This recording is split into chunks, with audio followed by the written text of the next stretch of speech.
Hay una noche al año en la que muchas personas prefieren no hacer ruido, no salir, no jugar, no provocar nada. El Jueves Santo. Porque durante esas horas, no todo permanece en silencio. Y hay quienes dicen que ciertas cosas no deberían hacerse esa noche. No por tradición, sino porque algo podría escuchar. Y las personas que ignoraron esa advertencia, terminaron viviendo cosas que nunca pudieron explicar. Y si te gustan las historias reales más perturbadoras de Internet, suscríbete ahora a Después de Medianoche. Comencemos. Los pasos que no se detienen. Año 2019. Puebla, México. El protagonista se llama Luis Fernando Ortega, 22 años. Y lo que él cuenta, empezó como algo completamente normal. O al menos, eso pensó.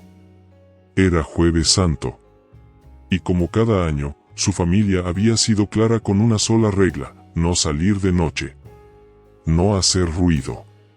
No meterse en problemas.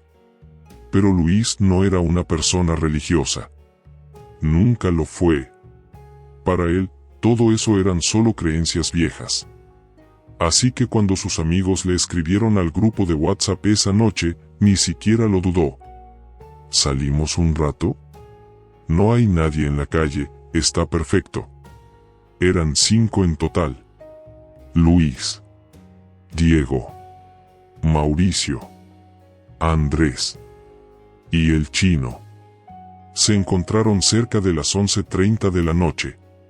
Y desde el momento en que se reunieron, algo ya se sentía raro. No había música. No había carros. No había gente. Ni siquiera perros. Las calles estaban demasiado quietas. Qué raro está todo, ¿no?, dijo Mauricio. Es Jueves Santo, bro, la gente se encierra por esas cosas, respondió Diego, riéndose. Y luego agregó algo que, después, ninguno olvidaría. A ver si es cierto que pasan cosas hoy. Risas. Pero nerviosas. Caminaron varias cuadras. Tomando, hablando, intentando ignorar esa sensación extraña. Hasta que llegaron a una calle sin alumbrado. Completamente oscura. Ahí fue cuando Luis lo notó primero. Algo no estaba bien. Se detuvo. Y dijo: oigan, ¿escuchan eso? Todos guardaron silencio. Pero no escucharon nada. Y ese era el problema. No escuchaban ni siquiera sus propios pasos. Era como si el sonido hubiera desaparecido. Ya estás paranoico, sigue caminando, dijo Andrés. Luis dudó, pero siguió. Y entonces, lo escucharon. Un paso. Seco. Detrás de ellos. Se detuvieron todos al mismo tiempo. Silencio total. Diego giró lentamente. ¿Quién está ahí? Nada. Vacío. Oscuridad. Seguramente fue un eco, dijo el chino. Y volvieron a caminar. 2 pasos. 3. Y otra vez. Paso. Pero ahora, más cerca. Más pesado. Más lento. Como si alguien estuviera caminando descalzo sobre el asfalto. Luis sintió un frío recorrerle la espalda. No estamos solos. Nadie respondió. Porque todos ya lo sabían. Aumentaron el paso. Y los pasos detrás, también. No corrían. No se apresuraban. Solo se mantenían. Constantes. Persistentes. Como si no necesitaran alcanzarlos. Como si supieran que no podían escapar. No volteen. Susurró Mauricio. Pero Diego volteó. Y se quedó completamente inmóvil. ¿Qué ves?, preguntó Luis. Silencio. Diego, ¿Qué ves? Diego no respondía. Solo miraba, con los ojos completamente abiertos. Luis sintió que algo dentro de él le decía que no mirara, que no lo hiciera. Pero lo hizo. Y lo vio. A unos metros. En medio de la calle. Había algo. Una figura. Alta. Demasiado alta. Delgada, de forma antinatural. Completamente negra. Sin rostro. Sin detalles. Como si fuera una sombra, más oscura que la oscuridad misma. No se movía. No respiraba. No hacía ruido. Pero Luis sintió algo imposible de explicar. Sabía que esa cosa los estaba viendo. ¿La ven?, susurró Andrés. Nadie respondió. Pero todos la veían. Y entonces, la figura desapareció. No caminó. No corrió. Simplemente, ya no estaba. ¿Dónde está?, dijo el chino, entrando en pánico. Luis miró a su alrededor. Nada. Silencio. Vacío. Ya vámonos de aquí, dijo Mauricio. Y comenzaron a caminar más rápido, intentando mantener la calma. Pero algo había cambiado. La sensación, el ambiente, el aire, se sentía más pesado. Como si algo se hubiera acercado demasiado. Y entonces, los pasos regresaron. Pero esta vez, no venían detrás.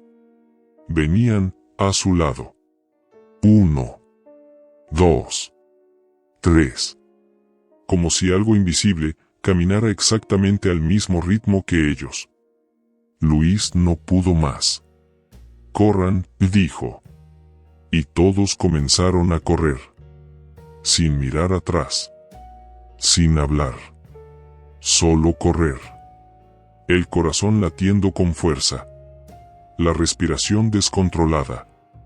El miedo completamente presente. Pero Luis cometió un error. Volteó. Y en ese momento, entendió todo. La figura ya no estaba en la calle. No estaba lejos. No estaba siguiéndolos. Estaba entre ellos. Corriendo con ellos. A la misma velocidad. A solo unos centímetros. Como si siempre hubiera estado ahí. Luis gritó. Y corrió más rápido. No sabe cuánto tiempo pasó.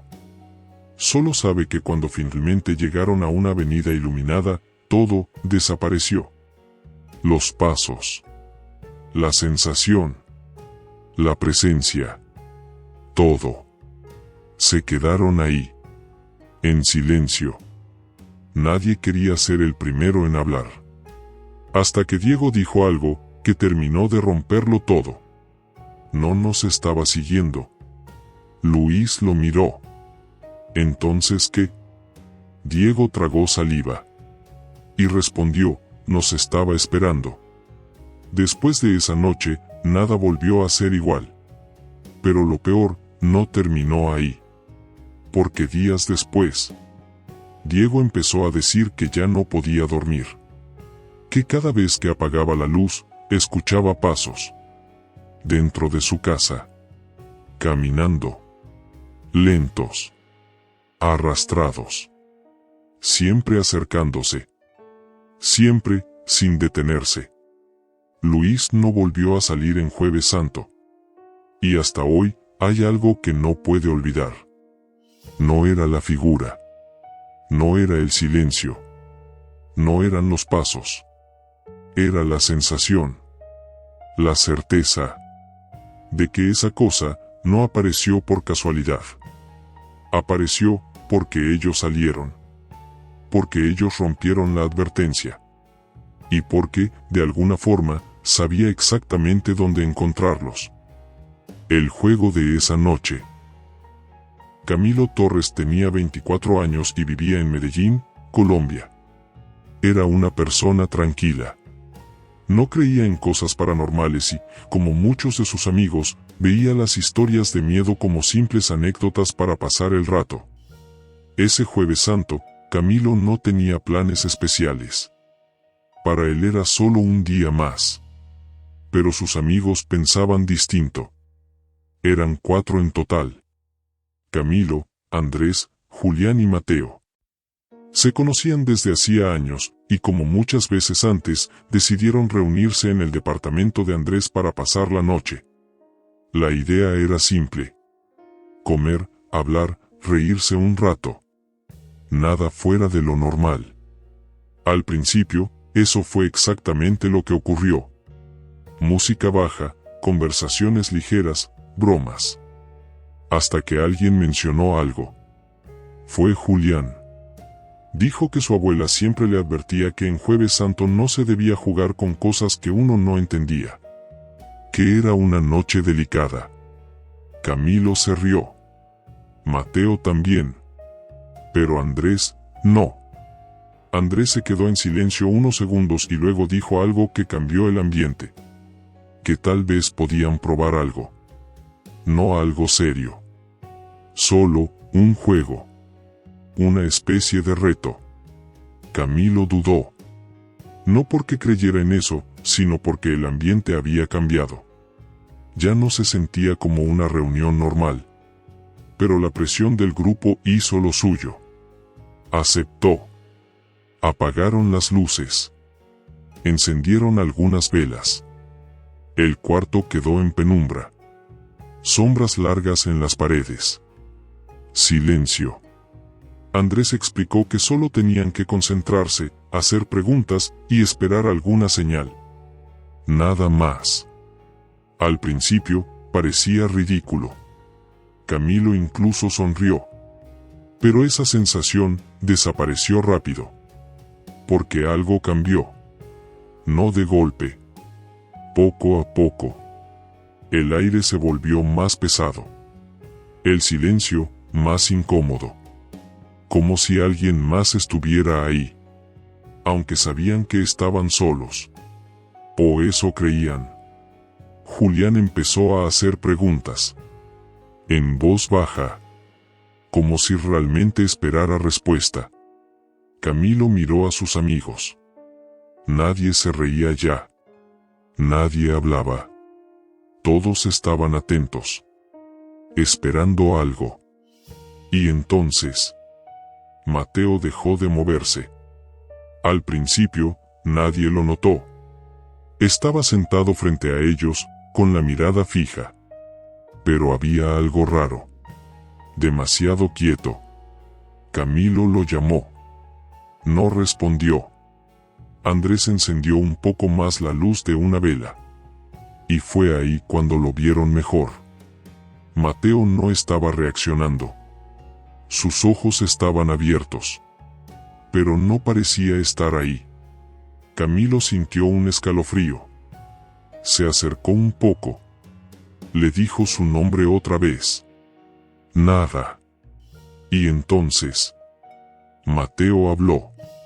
Pero no sonaba como él. Su voz era más grave. Más lenta. Como si cada palabra costara. Y dijo algo que ninguno olvidaría: no debieron hacer esto hoy. El silencio que siguió fue absoluto. Camilo sintió que algo no estaba bien. No era una broma. No podía ser. Intentaron despertarlo. Moverlo. Pero Mateo seguía igual. Mirando al frente. Sin reaccionar. Y luego volvió a hablar. No me llamaron a mí. Esa frase los confundió. Camilo miró a Andrés. Nadie entendía lo que estaba pasando. Y entonces, Mateo sonrió. Pero no era una sonrisa normal. Era lenta. Inquietante. Como si no le perteneciera. En ese momento, Andrés encendió la luz principal. De golpe, el cuarto volvió a la normalidad. O al menos eso parecía. Mateo parpadeó, como si despertara. Miró a todos, confundido, y preguntó qué había pasado. No recordaba nada, ni una sola palabra. Camilo sintió un alivio momentáneo. Pensó que todo había terminado, que solo había sido su gestión. Pero no fue así, porque esa noche nadie durmió bien. Y en los días siguientes, Mateo empezó a cambiar. No de forma evidente, pero sí constante. Se volvía más callado, más distante. A veces parecía no escuchar. Otras veces, respondía con frases que no tenían sentido.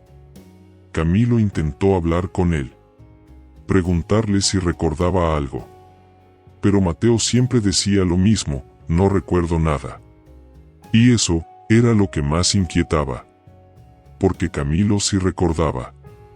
Recordaba perfectamente lo que había pasado. Y no podía sacárselo de la cabeza. Pasaron semanas. Todo parecía calmarse. Hasta que llegó el siguiente Jueves Santo.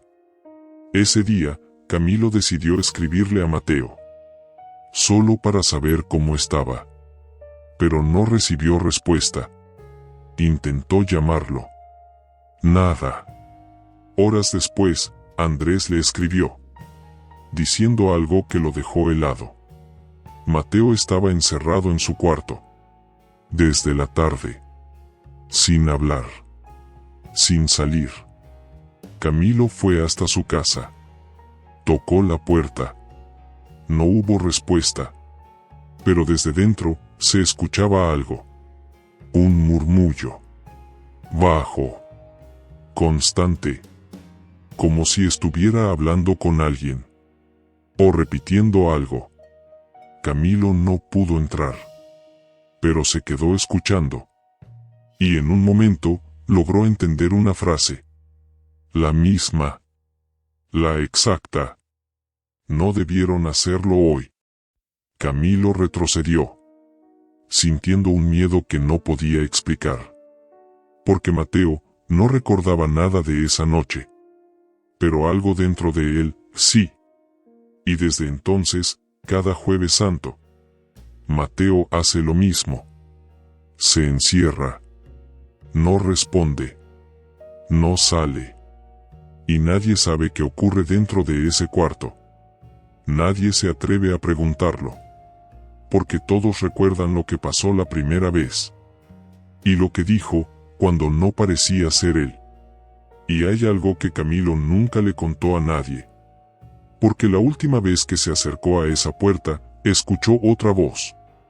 No era la de Mateo. La casa en silencio.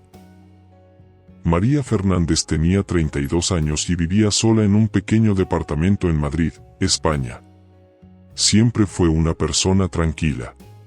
Le gustaba el silencio, la rutina, la sensación de control sobre su espacio. No era alguien que creyera en cosas paranormales. Pero había algo que su abuela le repetía desde que era niña. En Jueves Santo, no te quedes sola. María siempre lo tomó como una superstición más. Algo cultural. Tradición. Nada importante. Hasta ese año. Ese Jueves Santo, todos sus amigos tenían planes. Viajes, reuniones familiares, salidas. María decidió quedarse en casa. Quería descansar. Desconectarse. Estar tranquila. Y al principio, eso fue exactamente lo que tuvo. Silencio. Pero no un silencio normal. Era demasiado. No se escuchaban carros. No se escuchaban vecinos. Ni siquiera el ruido habitual de la ciudad. Era como si el mundo se hubiera detenido. María lo notó, pero no le dio importancia. Encendió la televisión. Preparó algo de comer. Intentó distraerse. Pero había algo que no podía ignorar. La sensación de que ese silencio no era natural. como si estuviera vacío de más. Cerca de la medianoche, decidió apagar todo y acostarse. Quería dormir, olvidarse de esa sensación, pero no lo logró, porque justo cuando estaba quedándose dormida, escuchó un sonido. Un golpe seco desde la cocina. María abrió los ojos. Se quedó quieta, esperando. Pensó que tal vez algo se había caído. Algo normal. Pero entonces, otro golpe. Más fuerte. Más claro. Esta vez no había duda. Venía de la cocina. María se sentó en la cama. Su respiración cambió. Se quedó en silencio unos segundos, escuchando. Nada. El silencio volvió. Pero ahora se sentía distinto. Más pesado.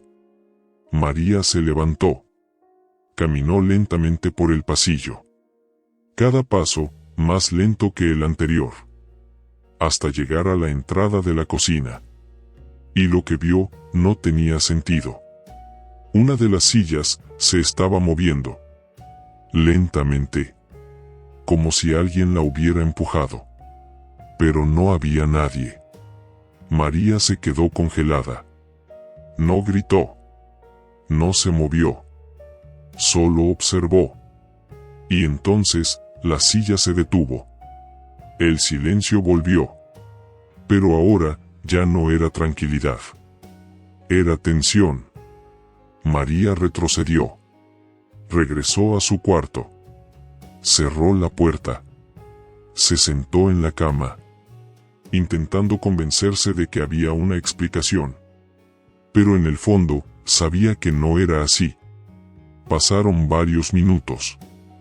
Tal vez más. No estaba segura. El tiempo se sentía diferente. Hasta que ocurrió lo peor. Escuchó su nombre. María. No fue fuerte. No fue claro. Pero lo escuchó. Y no venía de afuera. Venía de dentro del departamento. María dejó de respirar por un segundo. Miró hacia la puerta, esperando que alguien tocara. Que alguien explicara lo que estaba pasando. Pero nada. Solo silencio. Esa noche, María no volvió a salir de su cuarto. No durmió. No encendió la luz. Se quedó despierta, escuchando. Esperando. Sintiendo que algo estaba en su casa. Con ella. Al día siguiente, todo parecía normal. Demasiado normal. No había sillas movidas. No había objetos fuera de lugar. Nada. Como si nada hubiera pasado. Y por un momento, María pensó que tal vez lo había imaginado. Hasta que vio la pared. En la sala, había marcas. Líneas irregulares. Como si alguien hubiera pasado las manos o las uñas sobre la superficie. María no las había visto antes. Y sabía que no estaban ahí. Ese fue el momento en que entendió algo. Lo que pasó no fue un sueño. Después de eso, su comportamiento cambió. Empezó a evitar quedarse sola. Dormía con la televisión encendida. Y cada vez que se acercaba una fecha importante, sentía esa misma incomodidad. Pero nada volvió a ocurrir. Hasta el siguiente año. Otro Jueves Santo. María decidió no quedarse en casa. Salió. Pasó la noche fuera. Intentó ignorarlo. Pero cuando regresó al día siguiente, algo la estaba esperando. La puerta estaba cerrada. Todo parecía normal. Pero dentro, el aire era distinto. Más frío. Más pesado. Caminó lentamente. Revisó cada habitación. Nada. Hasta que llegó a la sala. Y vio la pared. Las marcas habían vuelto. Pero esta vez, no eran líneas al azar. Eran más profundas. Más definidas. Y había algo más. Una forma. Un patrón. Como si alguien hubiera intentado escribir algo. María no logró entenderlo. Pero supo algo con certeza. No estaba sola esa noche. Aunque no hubiera estado ahí. Desde entonces, cada Jueves Santo, María no duerme en su casa. Nunca más. Pero hay algo que no ha podido evitar. Porque incluso cuando no está, sigue soñando con el departamento. Con el silencio. Con la sensación de que algo sigue ahí. Esperando. Y algunas noches, despierta con la sensación más inquietante de todas. Como si alguien hubiera pronunciado su nombre. Muy cerca. Demasiado cerca. Y lo más perturbador, es que una vez, al revisar una foto de su sala, María notó algo que no recordaba haber visto antes. En la pared, entre las marcas, había una palabra. Su nombre. Hay noches que no son como las demás. No por lo que vemos, sino por lo que puede pasar si ignoramos ciertas advertencias. El Jueves Santo no solo es una tradición. Para muchos, es una noche en la que algo cambia. Y después de escuchar estas historias, tal vez la pregunta no es si crees o no. Tal vez la pregunta es: ¿te atreverías a hacer lo mismo, sabiendo lo que podría pasar? Antes de irte, respóndeme esto. Pero respóndelo en serio. ¿Alguna vez hiciste algo en una fecha como esta, sabiendo que no debías? No una broma. No algo sin importancia. Algo que todavía recuerdas. Escribe ahora mismo en los comentarios. Yo no debí hacerlo. Quiero ver cuántos de ustedes entienden realmente estas historias. Y si te gustan los casos reales que te dejan pensando incluso después de terminar el video, suscríbete ahora a Después de Medianoche. Porque el próximo caso, puede que no sea solo una historia. Puede ser algo que tú también podrías vivir.